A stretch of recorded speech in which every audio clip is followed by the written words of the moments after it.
ایک be be مسئلہ پوچھنے آئی، بڑا پریشان کر گئی۔ لوگوں نے کہا حضور بی بی، فرمانے لگے میں نے گھر کے اندر جگہ بنائی ہوئی تھی، ایک پردہ لٹکتا تھا، اس طرف میں بیٹھتا تھا، اس طرف اگر کوئی عورت مسئلہ پوچھنے آتی تو پردے کے اس پار بیٹھ کے وہ بات کرتی۔ تو میرے بیٹے نے مجھے آ کے بتایا کہ ایک بوڑھی عورت آئی ہے باہر مسئلہ پوچھنے، توجہ کرنا ذرا بات پر۔ فرماتے پردے کے پیچھے بٹھایا، میں بھی بیٹھ گیا تو بی بی آئی اور جچے تلے لفظوں میں فٹافٹ اس نے بات شروع کر دی۔ امام صاحب فرماتے بوڑھی تھی پر اس نے بات چھیڑی پردے کے پیچھے بیٹھ کے، تو بڑے جچے تلے دو تین جملوں میں کہنے لگی امام صاحب مسئلہ پوچھنا ہے۔ فرمایا پوچھو۔ کہتے میں بڑا تیار تھا اور میں اللہ نے بڑا علم سے انہیں نوازا تھا، کہتے میں پریشان کبھی نہیں ہوا تھا، لیکن یہ بی بی پریشان کر گئی۔ فرماتے ہیں میں نے کہا بی بی پوچھو۔ کہنے لگی حضور میں محنت کی کمائی سے روٹی کھاتی ہوں، چرخہ رکھا ہوا ہے، سوت کاٹ کے اس کی کمائی کھاتی ہوں، سارا دن مزدوری کرتی ہوں، کبھی کبھی کام رہ جاتا ہے تو 14ویں کے چاند کی روشنی میں چھت پہ بیٹھ جاتی ہوں تو چرخہ کاٹتی ہوں۔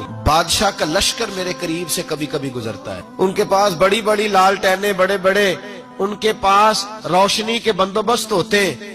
لشکر بادشاہ کا گزرتا ہے تو بہت بڑا لشکر ہوتا ہے، کئی کلومیٹر تک وہ گزرتا جاتا ہے، تو کئی دفعہ اچانک اس کی روشنی بھی میرے چرخے پہ پڑ جاتی ہے۔